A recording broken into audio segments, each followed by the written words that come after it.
مجھے کلاس نے سوال کیا ہے کہ جنگ کی حالت میں نماز کی ادائیگی کی عملی صورت کیا ہوگی؟ تو قرآن مجید میں ذکر آتا ہے کہ کچھ لوگ آ جائیں اور پھر شامل ہو جائیں. یہ کس جنگ کی بات؟ عالمی جنگ کی بات کر رہے ہیں؟ یہ سوال کرنے والے ہوگی کے حوالے سے جب پوچھتے ہیں تو عالمی جنگ کی بات کر رہے ہیں یا کسی مقامی جنگ کی بات کر رہے ہیں؟ اور مقامی جنگ کتنے دائرے پہ پھیلی ہوئی ہے؟ نمازوں کے اوقات تو سارے 24 گھنٹے کی حالت کے ایک ایک سیکنڈ پر حاوی ہیں اور بدل رہے ہیں مسلسل. ہر وقت کہیں زور ہو رہی ہے، ہر لمحہ کہیں فجر کا وقت ہے، ہر لمحہ کہیں عصر کا وقت ہے، کہیں غروب ہو رہا ہے، نماز کا وقت ہی نہیں ہوا، اور کہیں عشاء مغرب کا عشاء، کہیں تہجد ہو رہی ہے. تو عالمی جنگ میں ان کا یہ مطلب ہے کہ ایک جگہ لوگ اکٹھے ہو کے نماز کسی کے پیچھے پڑھی، کیسے ہو سکتا ہے؟ وہ یہ نہیں سوچتے سوال کرنے والے کہ حضرت صلی اللہ علیہ وسلم کی ذات کو جو غیر معمولی تقدس حاصل تھا اور آپ کے پیچھے نماز پڑھنے کی شہداء، ہونے والے شہداء کے دل میں جو تمنا تھی، ان پر خدا کی نظر پڑی ہے. تو یہ مضمون رسول اللہ صلی اللہ علیہ وسلم کے لیے بیان ہوا ہے کہ ایسی حالت میں جہاں تم لوگ اکٹھے ہو، ایک جگہ اجتماع ہے اور نماز ہونے لگی ہے، ہر ایک کا تم میں سے دل چاہتا ہے کہ اس وقت ہم محمد رسول اللہ کے پیچھے نماز پڑھ لیں. تو خدا نے ایک عجیب نماز اس وقت ایجاد کی ہے کہ ایک رکعت پیچھے پڑھ لو اور واپس چلے جاؤ، دوسری پارٹی آ جائے تو وہ دوسری وہ رکعت پڑھ لے.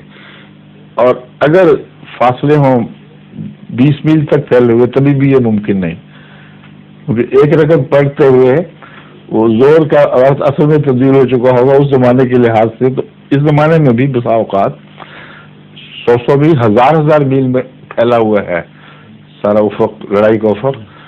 تو کیا کریں گے؟ ناممکن ہے کہ اگر اس کو باقیوں پر عام کریں تب بھی یہ ہو سکے.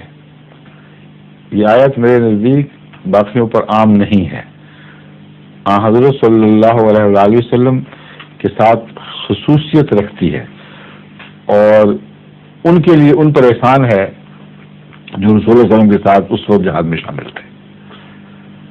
لیکن اگر ایسا واقعہ ہو کہ کسی چھوٹے محاذ پر باجماعت نماز پڑھنے کے شوق اور بینے ہی یہ ممکن ہو، تو اس سے استنباط کر کے اس وقت کا امام، اس وقت کے سپاہی یہ کام کر سکتے ہیں.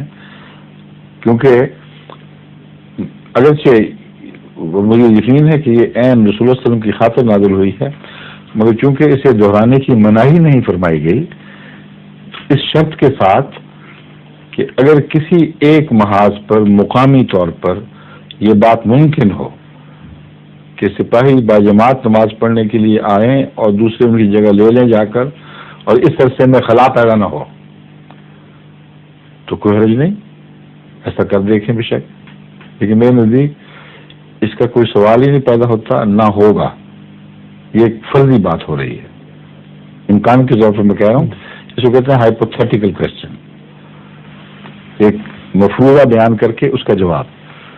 عملاً جس محاذ پہ جہاں جو لڑ رہے ہیں وہیں اس چھوٹی سی جگہ میں باجماعت نماز باری باری پڑھ سکتے ہیں، کیونکہ ہر ایک کا امام الگ ہو سکتا ہے.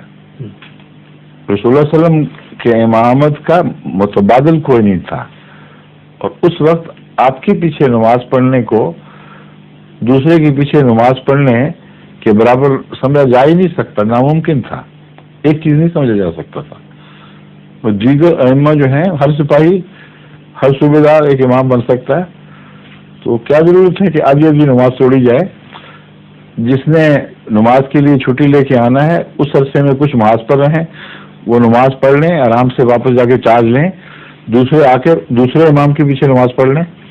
اس لیے جو عملی صورت موجود ہے تو پھر خام خواہ اس کو حضرت صلی اللہ علیہ وسلم کے حوالے سے لمبا کر کے اپنے اوپر چسپاں کرنا میرے نزدیک کوئی حکمت نہیں رکھتا. اور جہاں فتویٰ پوچھیں گے وہاں اس کو اب ہم حرام نہیں کہہ سکتے، کیونکہ قرآن کریم نے یہ طریق بیان کرنے کے بعد یہ ہدایت نہیں فرمائی کہ تم میں سے کوئی آئندہ اس طریق کو اختیار نہیں کر سکتا. جبکہ بعض احکامات جو رسول اللہ صلی اللہ علیہ وسلم کے لیے خاص تھے وہاں فرما دیا گیا ہے کہ یہ خاص طور پر محمد رسول اللہ کے متعلق احکام ہیں، باقی مسلمان ان میں شامل نہیں ہیں. سمجھیں؟ ظہور